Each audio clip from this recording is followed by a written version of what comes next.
6 కేసులు దాదాపు 4 పైన అనేటువంటిది ఇప్పుడు చాలా పెద్ద అంశంగా కనిపిస్తోంది. ఓవైపు జేసీ ప్రభాకర్ రెడ్డి వర్సెస్ పెద్దిరెడ్డి అనేటువంటి అంశం కూడా పెద్ద ఎత్తున నడుస్తూ ఉన్నటువంటి ఈ టైంలో ఇటు ఈ కేసులు నమోదయ్యి ఛార్జ్ షీట్ వరకు వెళ్తున్నటువంటి ఈ తరుణంలో ఎట్లా చూద్దాం.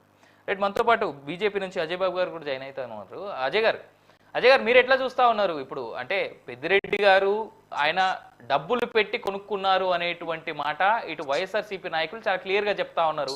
అన్ని రకాల ఆధారాలు ఉన్నాయి, మేము పేపర్లను డబ్బులు పెట్టే కొనుక్కున్నటువంటి ల్యాండ్ అనేటువంటిది వైఎస్ఆర్సీపీ నేతలు చెప్పేటువంటి మాట. సో అజయ్ గారు మీరేమంటారు? 2019 నుంచి 2024 వరకు రాష్ట్రంలో అరాచక పాలన ఎలా జరిగిందో ప్రజలందరూ గమనించినటువంటి పరిస్థితి. ఎందుకంటే 151 సీట్లు ఉన్నటువంటి వైఎస్ఆర్సీపీ పార్టీ అధికారంలో వచ్చిన తర్వాత ఎంత అరాచకం చేసిందో ప్రజలు భయపడి భవిష్యత్తులో ఇటువంటి పార్టీకి మనం అధికారం ఇస్తే మన ఇంటికి వచ్చి ఇంట్లో గుడ్డలు కూడా లాక్కొని పోతారు అనేటువంటి ఒక భావన ప్రజలు ఏర్పడింది. కాబట్టి ఎన్డీఏ కూటమికి 160 పైచిలుకు సీట్లు, 93% పైచిలుకు సీట్లు ఇవ్వడం జరిగింది. వాటి 11 సీట్లకు మాత్రమే పరిమితం చేశారంటే ఆంధ్రప్రదేశే కాదు ఎన్నికల చరిత్రలో ఎక్కడ కానీ ఈ విధంగా జరగలేదు అనేటువంటిది అందరికీ తెలిసిన విషయం. ఇకపోతే వైఎస్ఆర్సీపీ గవర్నమెంట్ లో ఉన్నటువంటి మంత్రులు, మళ్ళీ ఎమ్మెల్యేలు, ఎమ్మెల్సీలు ప్రతి ఒక్కరు ఎవరు అరాచకానికి తక్కువ కాదండి. ప్రతి ఒక్కరు విచ్చలవిడిగా తమ యొక్క శాఖలను దుర్వినియోగం చేసి అరాచకానికి పాల్పడ్డారనేటువంటి దానికి నిదర్శనము పెద్దిరెడ్డి గారి యొక్క ఉదంతమే. ఎందుకంటే డబ్బులు ఇచ్చి కొననేటువంటి పరిస్థితి పెద్దిరెడ్డి లాంటి, ఎందుకంటే అటవీ శాఖ మంత్రులు ఆయన ఏం చేస్తే అది చెల్లుబాటు.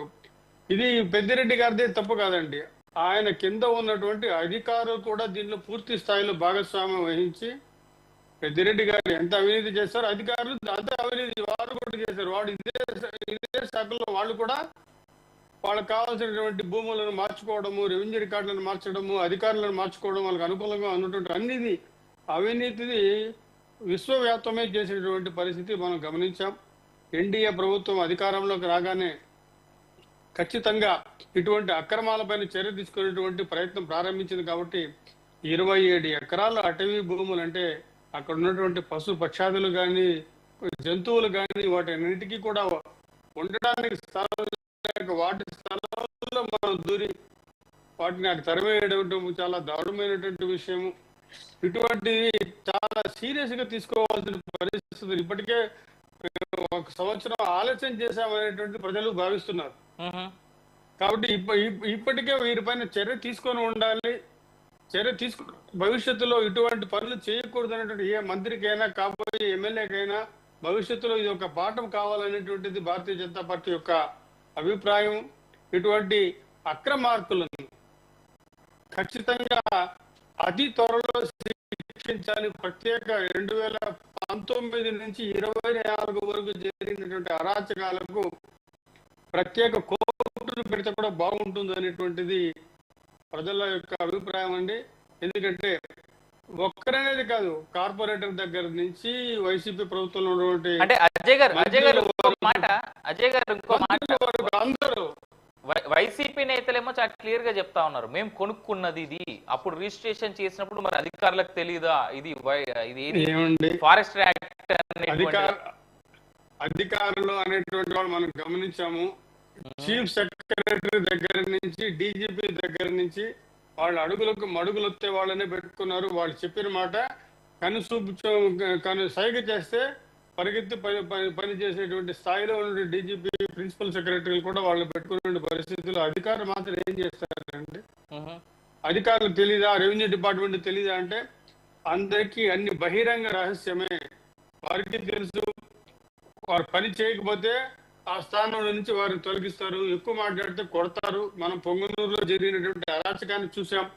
ఎన్నికలలో ఎదుటి పార్టీ అభ్యర్థులను కూడా నిలబట్టలేనటువంటి పరిస్థితుల్లో అంత అరాచకం చేసి సాక్షాత్తు మన చంద్రబాబు నాయుడు గారు వస్తే ప్రతిపక్ష నేతగానే అక్కడ అరాచకం చేసి దౌర్జన్యం చేసి అల్లకల్లోలం చేసినటువంటి పరిస్థితి మనం గమనించాం. అలాంటప్పుడు అధికారులు మాత్రం ఏం చేస్తారు, పోలీసులు ఏం చేస్తారు?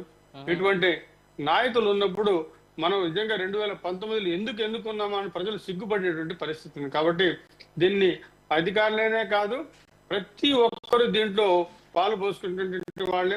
ఖచ్చితంగా పెద్దిరెడ్డి గారి యొక్క అక్రమాలను అతి త్వరలో బయటకు తీసి చర్య తీసుకోవాలని భారతీయ జనతా పార్టీ డిమాండ్ చేస్తున్నాం.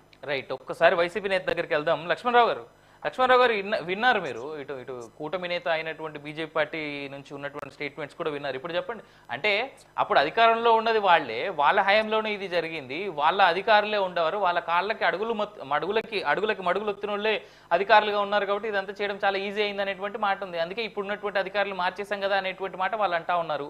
మరి మీరేమంటారు ఇప్పుడు? గణేష్ గారు, సర్వే నంబర్ మార్చ